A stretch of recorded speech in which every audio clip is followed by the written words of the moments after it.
Magandang gabi po sa inyong lahat at ngayong gabi po ay tatalakayin natin ang globalisasyong sosyo-kultural.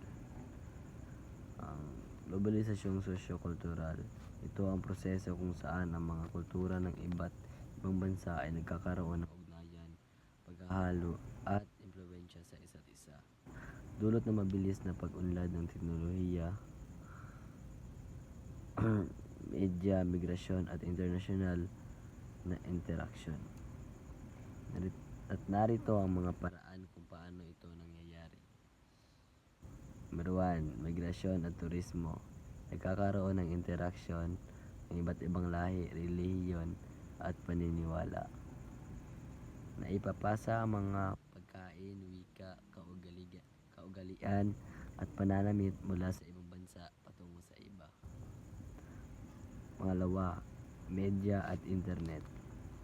Sa pamamagitan ng pelikula, musika, social media at online content, mabilis na naipapalaganap ang mga kultural na ideya.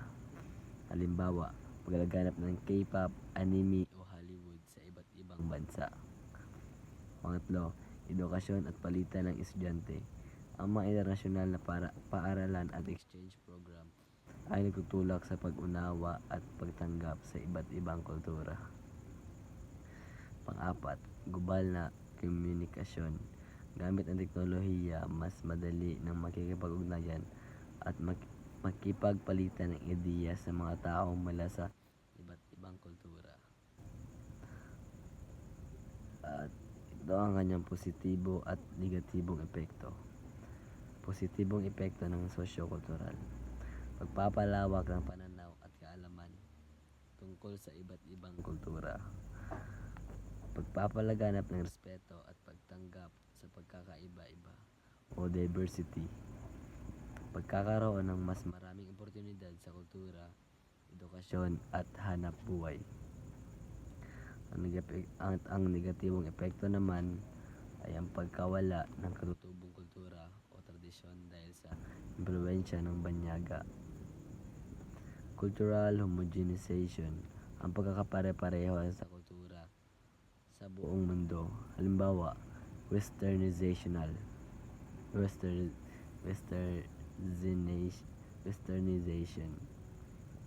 Pagkakaroon ng diskriminasyon o stereotyping ng ibang lahi o kultura. At narito ang halimbawa ng globalisasyong sosyo-kultural. Halimbawa, pagsusuot ng western style na damit sa Asia.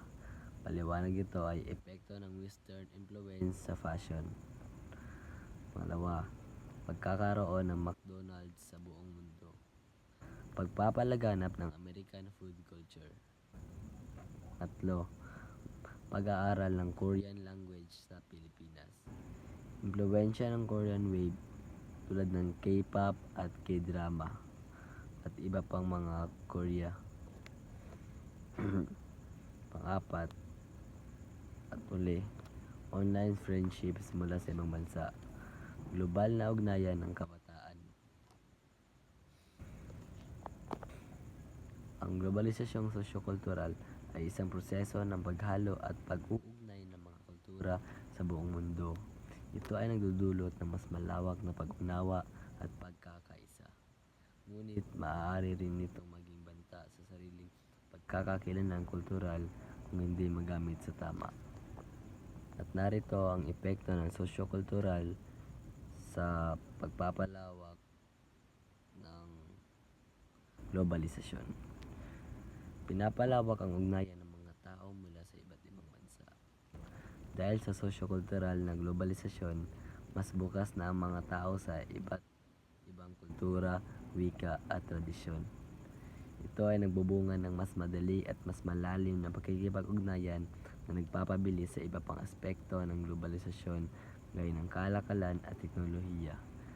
Halimbawa, ang isang Pilipino ay maaaring makipagkaibigan, mag-aral o magtrabaho sa iba't ibang bansa na may ibang kultura. At dahil sa exposure sa mga banyagang kultura, mas madali ang pakikitungo. Pangalawa, nagpapalaganap ng global culture. Dahil sa mabilis ang pagpapalitan ng kultura, Gamit ang media, internet, turismo at migrasyon, unti-unting nabubuo ang isang pandaigdigang kultura o global culture. Ito ay nagpapalalim sa pagkakaisa ng mga bansa at pagkakapareho ng mga kaugalian, interes at gawi. Halimbawa nito ay ang pagkakaroon ng parehong pop culture sa iba't ibang bansa tulad ng K-pop, American movies at global fashion brands. Panghuli, nakakaapekto sa panlasa ng consumer at kalakalan. Ang kultura ay may direktang epekto sa uri ng produkto o serbisyo na tinatangkilikan ng mga tao. Kapag lumaganap ang isang banyagang kultura, sumasabay din ang negosyo at produkto mula sa kulturang iyon. Halimbawa, dahil sa paglakas ng Japanese culture sa ibang bansa, tumaas ang demand sa sushi, anime merch at Japanese fashion na nagpapalakas sa ekonomiya